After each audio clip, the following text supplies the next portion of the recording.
Like, subscribe, and comment now, because once these walls close in, there's no turning back.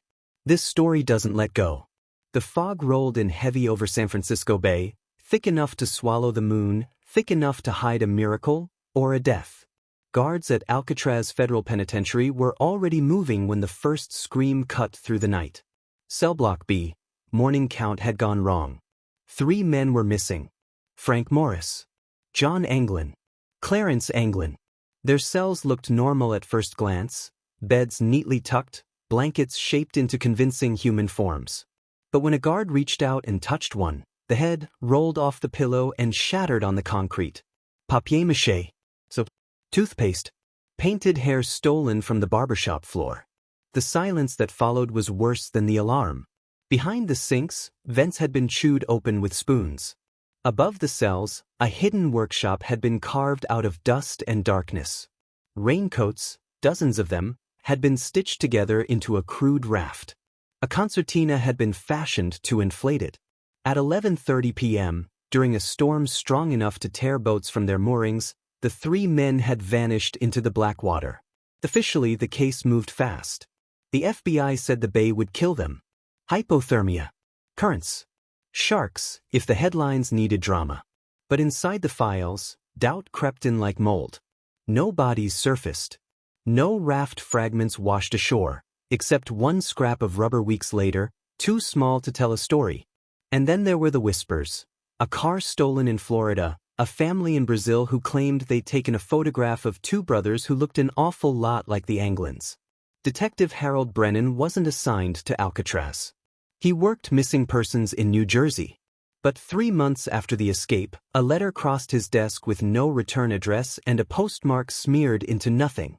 Inside was a single sentence typed on thin paper: "They didn't drown." Beneath it, a symbol, an anchor pierced by a nail. Brennan had seen that mark before, years earlier, during a case involving a halfway house for troubled veterans outside Newark. Men who'd been trained to survive anywhere. Men who understood tides and tools and patience. The place was called Welcome Home Vets of New Jersey, a quiet operation that helped ex-servicemen disappear into civilian life when the world got too loud. One of their former counselors had vanished in 1961.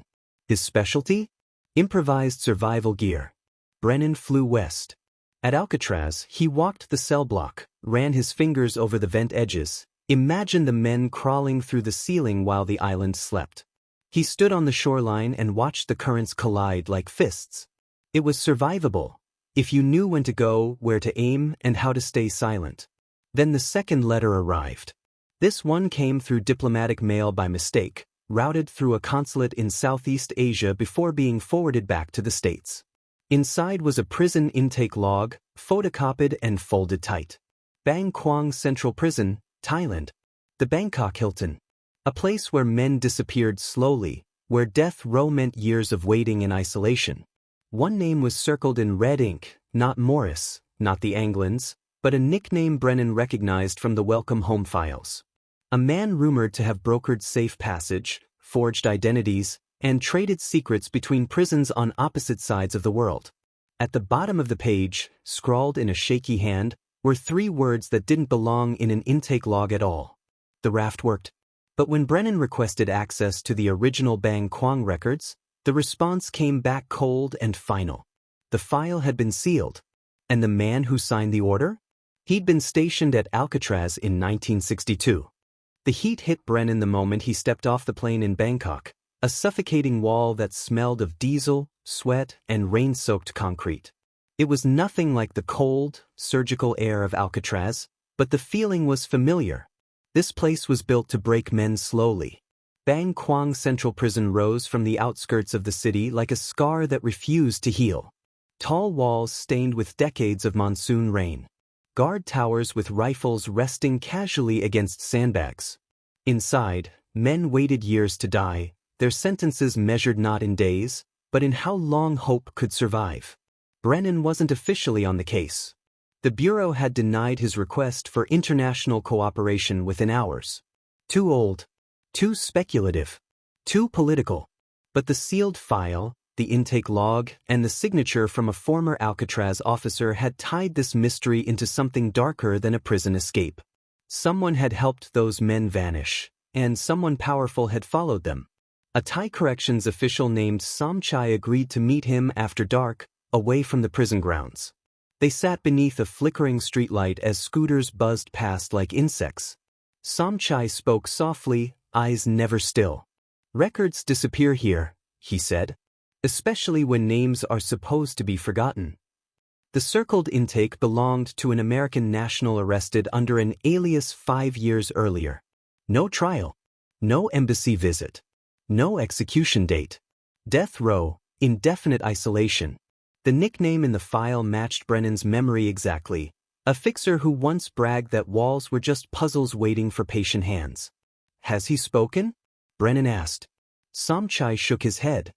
He stopped talking after a foreign visitor came. Not American. European. After that, the prisoner requested solitude. And then, the log stopped. The next morning, Brennan was denied entry to Bangkok. A new directive had come down overnight. Diplomatic complications. National security. When he pressed for details, a young guard leaned closer and whispered, "You are being watched."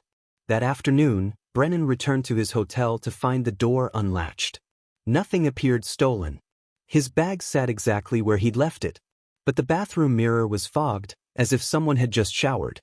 On the glass, traced by a fingertip, was the same symbol from the letter, an anchor pierced by a nail. The message was clear. This wasn't a ghost story. It was an active one. Brennan dug deeper, calling old contacts, chasing rumors that crossed borders and decades. He learned that after the Alcatraz escape, a quiet pipeline had emerged, moving men who knew too much from collapsing prisons to forgotten ones. The Bangkok Hilton wasn't just a punishment. It was a vault. And the key holders weren't wardens. They were intelligence brokers, ex-military contractors, men who understood that a living prisoner could be more useful than a dead one. Then a body turned up in New Jersey. The man was found in a storage unit outside Newark, beaten, zip-tied, and left beneath a tarp. He was a former administrator at Welcome Home Vets of New Jersey, the same program Brennan had traced back to the escape. The coroner ruled it a robbery gone wrong, but Brennan saw the lie immediately. The victim's fingernails were torn, his teeth shattered, his jaw dislocated. This wasn't theft. It was interrogation. Tucked inside the man's jacket was a folded map of San Francisco Bay, yellowed with age. 3 points were marked in ink. The launch site. The current break. The shoreline landing. Someone had wanted that map back. As Brennan prepared to leave Thailand, Somchai sent one final message. 3 words. No context. He is gone. That night, Brennan reviewed every name tied to Alcatraz in 1962. Guards. Administrators. Consultants. One stood out, the man who had signed the sealed Kwang order. He'd left the bureau years earlier and resurfaced as a security advisor for private prisons overseas. His company specialized in inmate transfers no one asked questions about. Brennan realized the truth too late. The escape from Alcatraz hadn't been the end of the story. It had been the beginning of a network, one that punished survival itself. And somewhere between San Francisco Bay and a concrete cell in Thailand, someone had decided that the men who beat the walls could never be allowed to speak. Because if they did, the walls wouldn't matter anymore. Brennan returned to the United States under a name that wasn't his. The bureau had stopped returning his calls, and 2 unfamiliar cars now lingered outside his apartment at odd hours. Whatever this was, it had outgrown jurisdiction. It had outgrown justice. He focused on one man, the former Alcatraz officer turned global prison consultant. His paper trail led to a private detention facility on the Atlantic coast, officially a rehabilitation center, unofficially a black site for inmates too inconvenient to release or execute. Brennan broke in after midnight, slipping past guards who were paid to look the other way. The lower levels smelled like bleach and rust. No windows. No clocks. In a locked archive room, he found the truth. Photographs. Letters. Transfer logs. Men listed as deceased who had been quietly moved, Alcatraz to foreign custody, foreign custody to indefinite isolation. And there, dated years after the escape, were grainy images of 3 older men standing on a shoreline. The Anglin brothers were unmistakable. Frank Morris stood slightly apart, thinner, eyes sharper. Alive. They hadn't drowned. They'd been captured. A final file sat at the bottom of the drawer, stamped with the same anchor and nail symbol. Inside was a handwritten confession from the fixer, the man once held in Bangkok. He described how the escape had succeeded, how the raft had held, how they'd reached land cold but breathing, and how, within days, they were picked up by men who already knew their names. "You don't beat a system like this," the letter read. "You just prove it needs better cages." Footsteps echoed in the corridor. The consultant entered calmly, older now, smiling like a man who'd rehearsed this moment. He didn't deny anything. He explained it. Governments couldn't allow myths of successful escape. Hope was contagious. So the men were erased, recycled into prisons where silence was permanent. Bangkok was just one stop. There were others. "And Morris?" Brennan asked. The man shrugged. "He stopped cooperating." Shots rang out above them. Alarms screamed. Someone else had come hunting. Another faction, another cleanup. In the chaos, Brennan grabbed the files and ran as gunfire chewed through the walls. He escaped into the night with proof that could burn everything down. He never got the chance to publish it. 3 weeks later, fragments leaked online. Photos, memes, transfer routes. Enough to spark outrage, but not enough to convict anyone. The consultant was found dead in a supposed suicide. The private prison shut down quietly. The files Brennan stole vanished from the evidence room. And Brennan himself? Officially, he resigned. Unofficially, he disappeared. Years passed. The Alcatraz case remained open, frozen in speculation.